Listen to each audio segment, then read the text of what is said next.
దేవుని నామమునకు మహిమ కలుగునుగాక. మీకు నా శుభములు తెలియజేస్తూ ఉన్నాను. వాక్యమును ధ్యానించుకుందాం.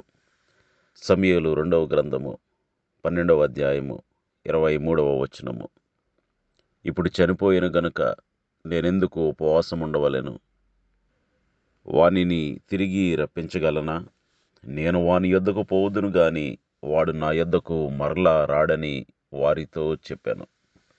దేవుడి వాక్యము ద్వారా నేడు మనతో మాట్లాడి మనము వాక్యమును స్పష్టముగా చదువువారమై దానిని అర్థము చేసుకుని సమస్తమైన దుర్బోధల నుండి, వాక్య విరుద్ధమైన బోధల నుండి బహుజాగ్రత్త కలిగి జీవించే కృప దేవుడు మనలో ప్రతి ఒక్కరికి దయచేయునుగాక. ఆమేన్. పరిశుద్ధ గ్రంథము అనేక విషయాల గురించి స్పష్టత ఇచ్చింది. బహుశా పరిశుద్ధ గ్రంథమైన బైబిల్ మరణమును గురించి వ్రాయబడినంత విస్తారముగా బహుశా ఏ ఇతర మత గ్రంథాలలో రాయబడలేదు. ఎందుకంటే దేవుడు సర్వాధికారి, సజీవుడు, సర్వశక్తివంతుడు. మరణమును జయించుటకు ఈ లోకములోనికి వచ్చినవాడు.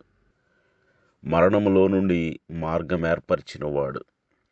గనుక పరిశుద్ధ గ్రంథము అనేక విషయాల గురించి, అంటే మరణమును గురించి అనేక విషయాల గురించి పరిశుద్ధ గ్రంథంలో రాయబడింది. ఎప్పుడైతే దావీదు బత్షెబాకు కలిగిన కుమారుడు చనిపోయాడు, ఆ విషయం దావీదుకు తెలిస్తే తనకు తాను హాని చేసుకుంటాడేమో అని భయపడ్డారు అతని సేవకులు. అయితే ఆ వార్త తెలిసిన దావీదు లేచి స్నానము చేసి వేరు వస్త్రములు ధరించి దేవుని సన్నిధికి వెళ్ళి మ్రొక్కి ఇంటికి వచ్చి భోజనం చేసినట్లు మనం చూస్తూ ఉన్నాం. అప్పుడు అతని సేవకులు, దావీదు, కుమారుడు బ్రతికున్నప్పుడు నీవు ఉపవాసం ఉండి ప్రార్థించావు. నేల మీద నుండి లేవమన్నా లేవలేదు. రాత్రింబగళ్ళు కన్నీరు కార్చావు. అతడు చనిపోయాడని తెలిసి ఇప్పుడు ఎందుకు లేచి అసలేమాత్రం బాధపడకుండా నీవు దేవుని సన్నిధికి వెళ్ళి మ్రొక్కి ఇంటికి వచ్చి భోంచేస్తున్నావు అని అడిగారు. అప్పుడు దావీదు అంటున్నాడు, వాడు బ్రతుకున్నప్పుడు నేను దేవునిని బ్రతిమలాడాను, కానీ ఇప్పుడు వాడు చనిపోయాడు. నేనెందుకు ఉపవాసం ఉండాలి? వానిని తిరిగి నేను రప్పించలేను కదా. నేను వాని యొద్దకు పోదును గాని వాడు నా యొద్దకు మరలా రాడని వారితో చెప్పాను. చూడండి, చివరి మాటలు ఈ వచనంలో, వాడు నా యొద్దకు మరలా రాడు. ప్రియ సహోదరుడా, సహోదరి, చాలామంది ఏమనుకుంటారంటే చనిపోయిన వ్యక్తులు మరలా వస్తారు, భూమి మీదకు వస్తారు, భూమి మీదే తిరుగుతారు.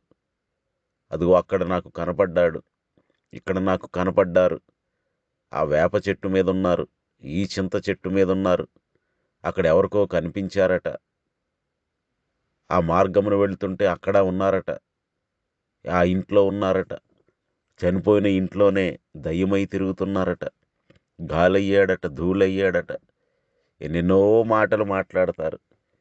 ఎవరినో ఏదో చేశారట, ఎవరితో ఏదో మాట్లాడారట, ఎవరికో కనిపించారట, అచ్చం అలానే ఉన్నారట, అదే స్వరమట, ఎన్నెన్నో మాటలు మాట్లాడతారు. కానీ గమనించండి ప్రియ సహోదరుడా, సహోదరి, చనిపోయిన వ్యక్తి మరలా భూమి మీదకి రావటం అసాధ్యం. ఎందుకంటే వాక్యం ఈ విషయంలో చాలా స్పష్టత ఇస్తూ ఉంది. ఎందుకంటే ప్రసంగి రాసిన గ్రంథము 9వ అధ్యాయం 5, 6 వచనాలు చదివితే, బ్రతికియుండు వారు తాము చత్తురని ఎరుగుదురు, అయితే చచ్చిన వారు ఏమీ ఎరుగరు. వారి పేరు మరవబడి ఉన్నది, వారికిక ఏ లాభమునూ కలగదు.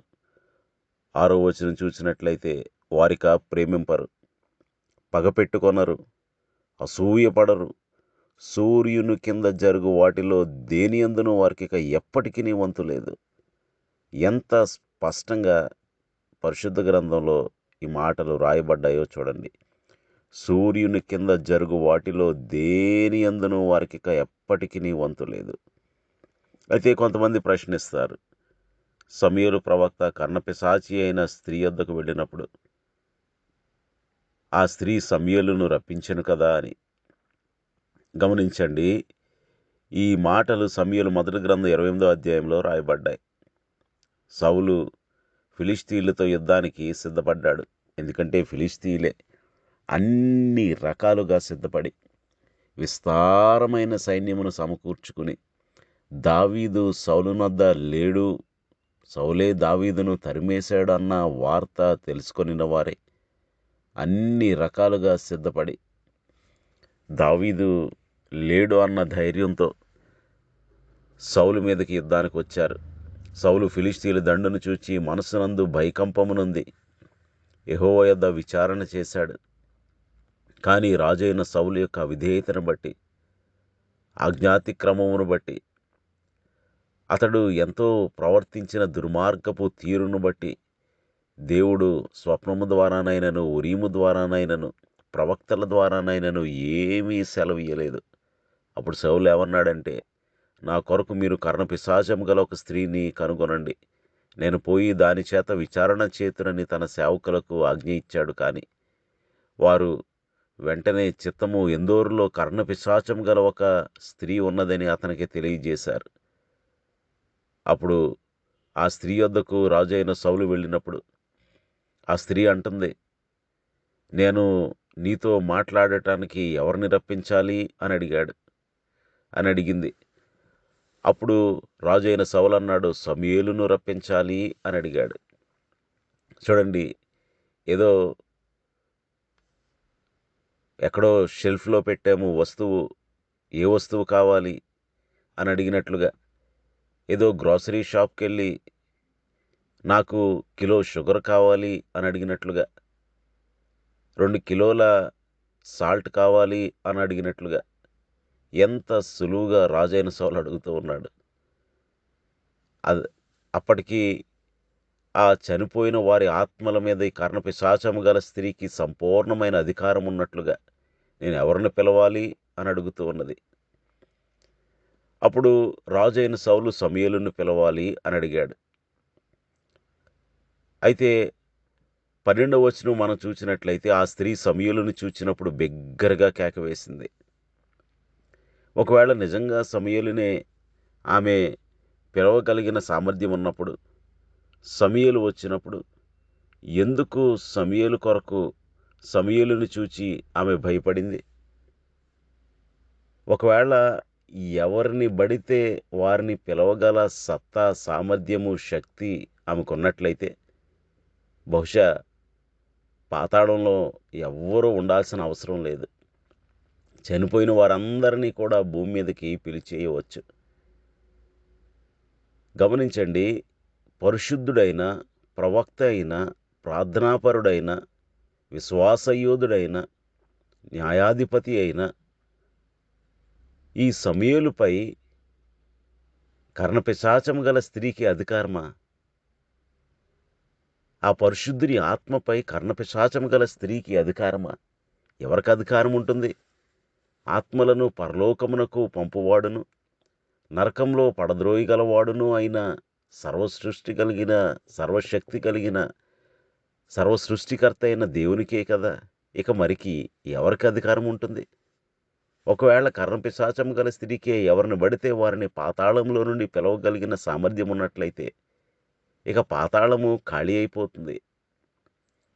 చనిపోయిన ప్రతి ఒక్కరిని ఆమె భూమి మీదకి పిలవగలదు కదా. కాబట్టి ఆమె సమూయేలును చూచి భయకంపితురాలైనప్పుడే అది మోసమని మనకు అర్థమవుతుంది. అయితే ఇది ఎలా జరుగుతుందండి? ఎలా జరుగుతుందంటే, వారు ఒక దురాత్మతో స్నేహం చేస్తారు, ఆ దురాత్మతో దోస్తీ చేస్తారు. కాబట్టి నేను ఎవరిని పిలవాలని మనం చెప్పినా వారు ఆ దురాత్మనే పిలుస్తారు.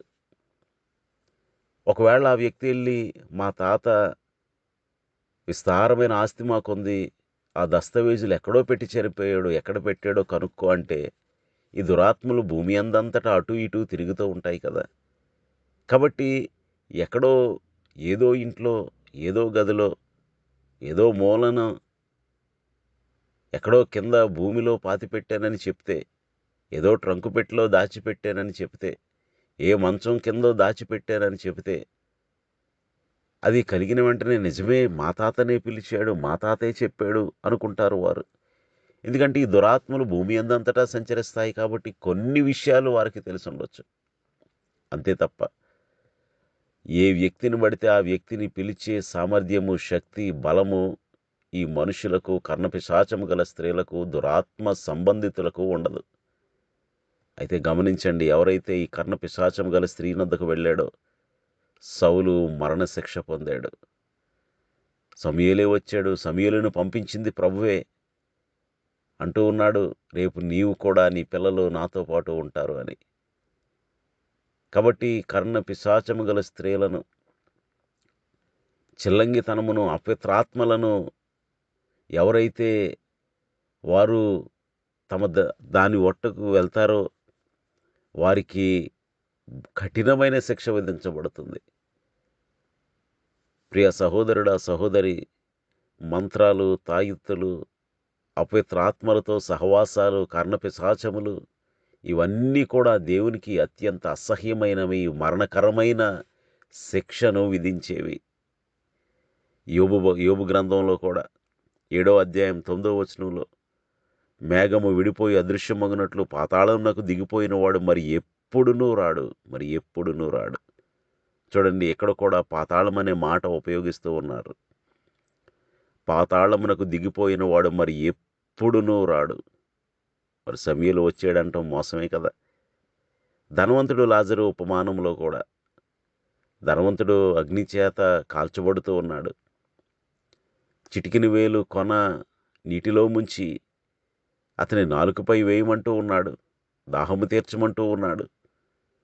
ఆ తర్వాత లాజరును భూమి మీదకి పంపమని ప్రార్థించాడు. అప్పుడు లాజరు భూమి మీదకి పంపబడ్డా? భూమి మీద చాలామంది భక్తులు ఉన్నారు అంటున్నాడు.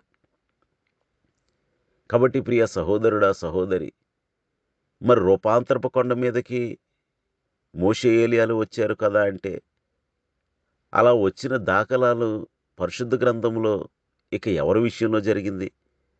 ప్రభు అయిన యేసు యొక్క రూపాంతర విషయంలోనే ఆయన నిర్గమమును గురించి వారు చర్చించారు, మాట్లాడారు. అంతే తప్ప ఇక పరిశుద్ధ గ్రంథంలో ఏ వ్యక్తి దగ్గరికి కూడా చనిపోయిన వారు తిరిగి వచ్చి మాట్లాడినట్టు లేదు, వారి పరిశుద్ధులైన అపరిశుద్ధులైన. అయితే పరిశుద్ధుల ఆత్మలు దేవుని ఆధీనంలో ఉంటాయి. వారికి నచ్చినట్లు వారు భూమి మీదకి మరలా రావటానికి కూడా వారికి అధికారం లేదు. వారి అధికారము, వారి ఆత్మపై అధికారము ప్రభువుకే, సర్వాధికారి అయిన దేవునికి. కాబట్టి పరిశుద్ధులు వస్తారు, మాట్లాడతారు అంటే అది దేవుని ఇష్టం. పంపించాలనుకుంటే ప్రభువు పంపించవచ్చేమో. కానీ అలా జరిగిన దాఖలాలు పరిశుద్ధ గ్రంథంలో మరి ఎక్కడా లేవు.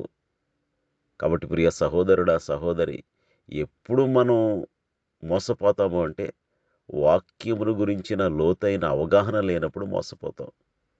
కాబట్టి చనిపోయిన వ్యక్తి అక్కడ తిరుగుతున్నాడు, ఇక్కడ తిరుగుతున్నాడు, వాళ్ళకి కనపడ్డాడు, వీళ్ళకి కనపడ్డాడు, వాళ్ళతో అలా అన్నాడు, ఇలా అన్నాడు, చెట్టు మీద ఉన్నాడు, పుట్ట మీద ఉన్నాడంటే నమ్మకండి.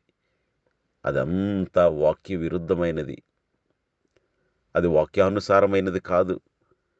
మరొకసారి యోబు గ్రంథం 7వ అధ్యాయం 9వ వచనం చూస్తే, పాతాళమునకు దిగిపోయిన వాడు మరి ఎప్పుడునూ తిరిగి రాడు. కాబట్టి వాటి విషయమై భయపడకూడదు, వాటి విషయమై ఆందోళన చెందకూడదు, ఆ మాటలను నమ్మకూడదు. ప్రార్థన చేసుకుందాం. సర్వోన్నతుడును సర్వశక్తివంతుడు అయిన మా ప్రియ పరలోకపు తండ్రి, జీవం గల దేవా, పరిశుద్ధ గ్రంథము ఎంత స్పష్టత ఇస్తుంది మరణమును గురించి, మరణానంతరము కలిగే నిత్య జీవమును గురించి, నిత్య శిక్ష గురించి. ప్రభువా, దావీదు అంటూ ఉన్నాడు, వాడు మరలా నా యొద్దకు రాడు అని. ఎంత స్పష్టమైన మాట. చాలాసార్లు వాక్యము గురించి లోతైన అవగాహన లేక మోసపోతూ ఉన్నారు, భయపడుతూ ఉన్నారు, ఆందోళన చెందుతూ ఉన్నారు.